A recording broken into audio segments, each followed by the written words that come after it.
question, "What is poetry?" and you will get about 192,000 results. I think the reason is poetry is too hard to define. It means different things for different people. Therefore, that's not the question I want to try and answer. Instead, I want to show you how poetry works. The reason we study poetry in English class is to see what language can do at its greatest potential. We wind up looking at 3 tiers: imagery, figurative language, and sounds and structure. This video will show you the 3 tiers and the terms related to each one. You might want to take some notes. Let's start with the easiest of the 3, imagery. Imagery basically means your 5 senses: sight, sound, touch, taste, and smell. It's like the most virtual picture in your head. Not only can you see things in your mind's eye, but you can probably sense things in other ways as well. If I started a poem with, "Standing in line, impatiently waiting my turn to purchase the movie popcorn and soda," notice what goes on in your brain. What sense do you notice first? I'll bet it's the smell of popcorn. There's something about that wonderful smell. It's powerful, immediate, and I'll bet you're drooling. But when there are some other things going on in the background as well. Perhaps it's the sound of popcorn popping in the machine. Is it the noise of the crowd standing in line? If you've been in a really crowded theater, I'll bet you can feel the tension and excitement as you prepare to see a movie you've waited a long time already to see, and you hope to get a good seat soon. That's the magic of imagery and poetry. It taps into your sensory perceptions from past memories and recombines them. Take, for example, the beginning line of Shakespeare's sonnet number 18, "Shall I compare thee to a summer's day?" What senses are triggered? I'm getting a combination of sight and touch. You know how summer days are extra bright? It's like the sun is sitting right over your head and the sky is a particular powder blue. But living in Kern County, I also know that means it's super hot too. I can feel that heat sitting heavily on my head. The sense is immediate, and I don't need to spend too much time trying to imagine what old Billy Shakespeare wants me to see. And if a poet can combine 3 or more senses at the same time, he or she is likely to make quite an impression. The second tier in poetry is figurative language. Imagery does fit within this category, but there are specific devices that help boost the imagery to another level. You are already familiar with some of the biggies. Simile. My love is like a red, red rose. Metaphor. Love is a walk in the rain at night. And personification. Hey diddle diddle, the cat and the fiddle, the cow jumped over the moon, the little dog laughed to see such sport, etc., etc. But there are many others to look at. Diction. This is basically word order. Poets are extra picky when it comes to words they use and the order in which they use them.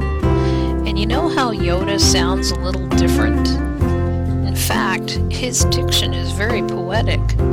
Diction causes the words to flow in a unique order.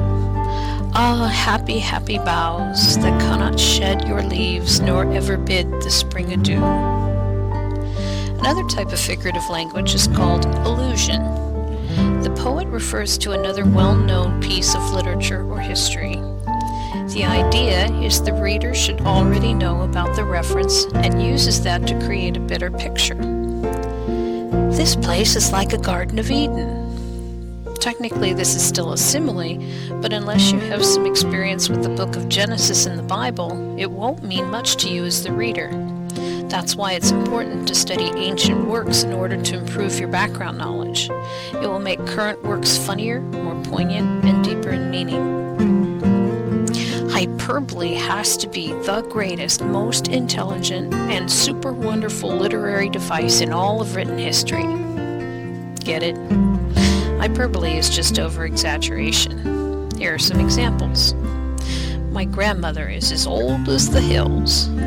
Your suitcase weighs a ton. She is as heavy as an elephant. I am dying of shame. am trying to solve a million issues these days. My favorite hyperbole is when people add the word literally in front of the hyperbole. I'm literally dying of thirst. Well, you wouldn't be able to talk then, would you? Speaking of literal, there are two types of definitions for words: the denotative and the connotative. Denotative definitions are the ones you find in the dictionary. It is what it is. Think of a dove. It's a white bird, right? But there's also a connotative meaning to it as well. Doves are pretty cool birds and are often used as symbols for both weddings and funerals. But what would happen if you released a flock of ravens at a funeral? That would be a little different, right? Ravens have a negative connotation, probably because they are scavengers and black as midnight. This is why they are also considered symbolic. Symbols are universal. Think of what these symbolize: roses, hearts, a big gold letter M. Symbolism is very prevalent in poetry. Often a thing in a poem is more than just what that thing is. It most likely means something else. Both definitions work together to give a poem deeper meaning. One more important figurative language device is tone. Tone is the attitude of the writer towards his or her subject and audience. When the writer chooses a group of words with negative connotations, he is probably not happy with the subject and will make the audience feel uncomfortable. Like in this: I want to ask the authorities, what is the big deal? Why do they not control the epidemic? It is eating up lives like a monster. Or it can be insightful. I shall be telling this with a sigh. Somewhere ages and ages hence, two roads diverged in a wood, and I took the one less traveled by, and that has made all the difference. Finally, the last tier we want to consider in poetry is sound and structure. This is actually what makes poetry different from any type of writing. When you look at a poem, you often know immediately it's a poem because of the way it is structured. You will notice shorter lines, even sentences that are broken up over several lines. They are also often organized in stanzas. Stanzas are the paragraphs of poems. Look at this poem by E. E. Cummings called In Just. Cummings' techniques always went against the structured grain. He never used capital letters. He used multiple lines, spaces between lines, and even spaces between words. How would you define the effect of the spacing? It seems like it's all over the place. But when you read this poem, that's what the content is about. Spring is a time to run freely and play. That's what the words seem to be doing as well. Rhythm can also be heard in poems. As we saw earlier, diction helps with rhythm. Certain words have certain patterns depending on where the stress is placed. There are iambs, da-da, trochees, da-da, spondies, da-da, dactyls, da-da-da, and anapes, da-da-da. Right now, these terms aren't critical to memorize, but they do need to be understood. They are also the reason some people are really bad at reading poetry. In sooth, I know not why I am so sad. While I pondered, weak and weary, there once was a lady from France. Well, you're not supposed to read with the stresses that way. Poetry still comes out sounding lyrical because of the placement of certain words in a particular pattern. Like this from Paradise Lost by Milton. And life, blood streaming fresh, wide was the wound. This example also shows how choice of words are also dependent on the sounds already in them. So in poetry, we look at alliteration, consonants, and assonance. Alliteration contains words that begin with the same sound. Tongue twisters are definitely alliterative. They can add whimsy, but a better butter makes a batter better. Or they can add a sound effect that emphasizes the action being described. A big bully beats a baby boy.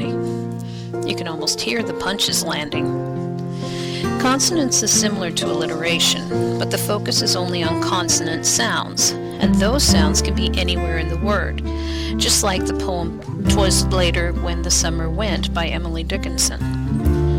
"'Twas later when the summer went, than when the cricket came, and yet we knew that gentle clock meant naught but going home. 'Twas sooner when the cricket went, than when the winter came, yet that pathetic pendulum keeps esoteric time."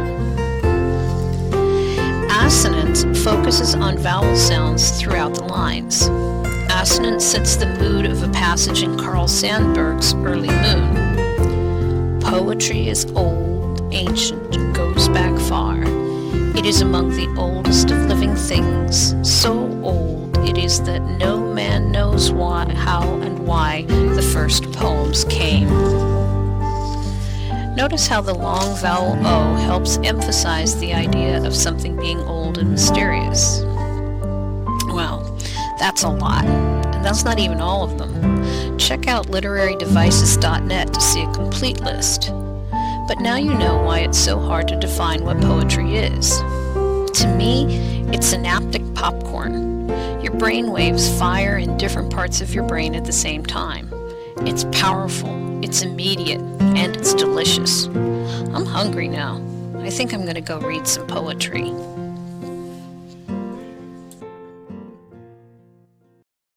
Created using Powtoon.